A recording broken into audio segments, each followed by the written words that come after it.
حضرت ابو ذر غفاری رضی اللہ تعالی عنہ کا اسلام۔ حضرت ابو ذر غفاری رضی اللہ تعالی عنہ مشہور صحابی ہیں جو بعد میں بڑے زاہدوں اور بڑے علماء میں سے ہوئے۔ حضرت علی رضی اللہ تعالی عنہ کا ارشاد ہے کہ ابو ذر ایسے علم کو حاصل کیے ہوئے ہیں جس سے لوگ عاجز ہیں، مگر انہوں نے اس کو محفوظ کر رکھا ہے۔ جب ان کو حضور اقدس صلی اللہ علیہ وسلم کی نبوت کی پہل خبر پہنچی تو انہوں نے اپنے بھائی کو حالات کی تحقیق کے واسطے مکہ بھیجا کہ جو شخص یہ دعویٰ کرتا ہے کہ میرے پاس وحی آتی ہے اور آسمان کی خبریں آتی ہیں، اس کے حالات معلوم کریں اور اس کے کلام کو غور سے سنیں۔ وہ مکہ مکرمہ آئے اور حالات معلوم کرنے کے بعد اپنے بھائی سے جا کر کہا، میں نے ان کو اچھی عادتوں اور عمدہ اخلاق کا حکم کرتے دیکھا ہے اور ایک ایسا کلام سنا جو نہ شعر ہے نہ کاہنوں کا کلام ہے۔ ابو ذر رضی اللہ تعالی عنہ کو اس بات سے تشویش نہ ہوئی تو خود سامان سفر کیا اور مکہ پہنچے اور سیدھے مسجد حرام میں گئے۔ حضور صلی اللہ علیہ وسلم کو پہچانتے نہیں تھے اور کسی سے پوچھنا مصلحت کے خلاف سمجھا۔ شام تک اسی حال میں رہے۔ شام کو حضرت علی کرم اللہ وجہ نے دیکھا کہ ایک پردیسی مسافر ہے۔ مسافروں کی، غریبوں کی، پردیسیوں کی خبر گیری، ان کی ضرورتوں کو پورا کرنا ان حضرات کی گھٹی میں پڑا ہوا تھا، اس لیے ان کو اپنے گھر لے آئے، میزبانی فرمائی، لیکن اس کے پوچھنے کی کچھ ضرورت نہ سمجھی کہ کون ہو، کیوں آئے ہو۔ مسافر نے بھی کچھ ظاہر نہ کیا۔ صبح کو پھر مسجد میں آ گئے اور دن بھر اسی حال میں گزرا کہ خود پتہ نہ چلا اور دریافت کسی سے کیا نہیں۔ غالباً اس کی وجہ یہ ہوگی کہ حضور صلی اللہ علیہ وسلم کے ساتھ دشمنی کے قصے بہت مشہور تھے۔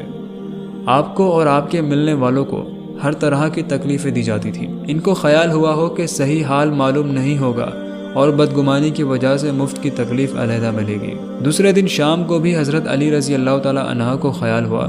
کہ پردیسی مسافر ہے، بظاہر جس غرض کے لیے آیا ہے وہ پوری نہیں ہوئی ہوگی، اس لیے پھر اپنے گھر لے گئے اور رات کو کھلایا سلایا، مگر پوچھنے کی اس رات کو بھی نوبت نہ آئی۔ تیسری رات کو پھر یہی صورت ہوئی تو حضرت علی رضی اللہ تعالی عنہ نے دریافت فرمایا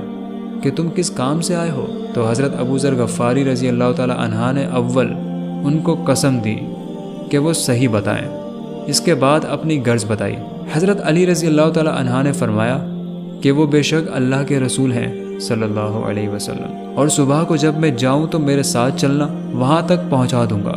لیکن مخالفت کا زور ہے، اس لیے راستے میں اگر مجھے کوئی شخص ایسا ملا جس سے میرے ساتھ چلنے کی وجہ سے تم پر کوئی اندیشہ ہو تو میں پیشاب کرنے لگوں گا یا اپنا جوتا درست کرنے لگوں گا، تم سیدھے چلے جانا، میرے ساتھ ٹھہرنا نہیں، جس کی وجہ سے تمہارا میرے ساتھ ہونا معلوم نہ ہو۔ چنانچہ صبح کو حضرت علی رضی اللہ تعالی عنہ کے پیچھے حضور صلی اللہ علیہ وسلم کی خدمت میں پہنچے، وہاں جا کر بات چیت ہوئی، اسی وقت مسلمان ہو گئے۔ حضور اقدس صلی اللہ علیہ وسلم نے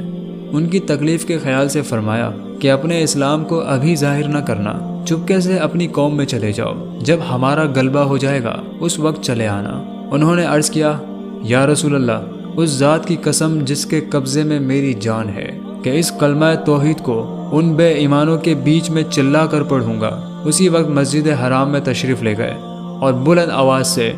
اشہد ان لا الہ الا اللہ و اشہد ان محمد رسول اللہ پڑھا۔ پھر کیا تھا،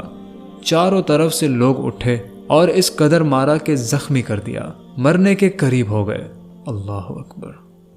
حضور صلی اللہ علیہ وسلم کے چاچا حضرت عباس رضی اللہ تعالی عنہ، جو اس وقت مسلمان بھی نہیں ہوئے تھے، ان کے اوپر بچانے کے لیے لیٹ گئے اور لوگوں سے کہا کہ کیا ظلم کرتے ہو، یہ شخص قبیلہ غفار کا ہے اور یہ قبیلہ ملک شام کے راستے میں پڑتا ہے، تمہاری تجارت وغیرہ سب ملک شام کے ساتھ ہے، اگر یہ مر گیا تو شام میں آنا جانا بند ہو جائے گا۔ اس پر ان لوگوں کو بھی خیال ہوا کہ ملک شام سے ساری ضرورتیں پوری ہوتی ہیں، وہاں کا راستہ بند ہو جانا مصیبت ہے، اس لیے ان کو چھوڑ دیا۔ دوسرے دن پھر اسی طرح انہوں نے جا کر بلند آواز سے کلمہ پڑھا اور لوگ اس کلمے کے سننے کی تاب نہ لا سکتے تھے، اس لیے ان پر ٹوٹ پڑے۔ دوسرے دن بھی حضرت عباس رضی اللہ تعالی عنہ نے اسی طرح ان کو سمجھا کر ہٹایا کہ تمہاری تجارت کا راستہ بند ہو جائے گا۔ حضور صلی اللہ علیہ وسلم کے اس ارشاد کے باوجود کہ اپنے اسلام کو چھپاؤ، ان کا یہ فعل حق کے اظہار کا ولولہ اور غلبہ تھا کہ جب یہ دین حق ہے تو کسی کے باپ کا کیا اجارہ ہے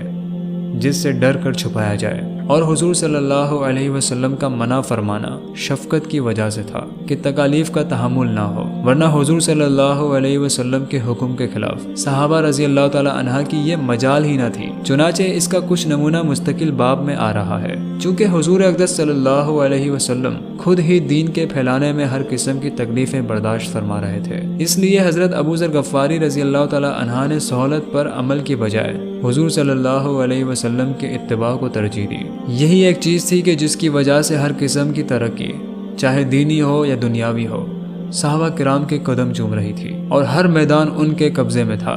کہ جو شخص بھی ایک مرتبہ کلمہ شہادت پڑھ کر اسلام کے جھنڈے کے نیچے آ جاتا تھا، بڑی سے بڑی قوت بھی اس کو روک نہ سکتی تھی، اور نہ بڑے سے بڑا ظلم اس کو دین کی اشاعت سے ہٹا سکتا۔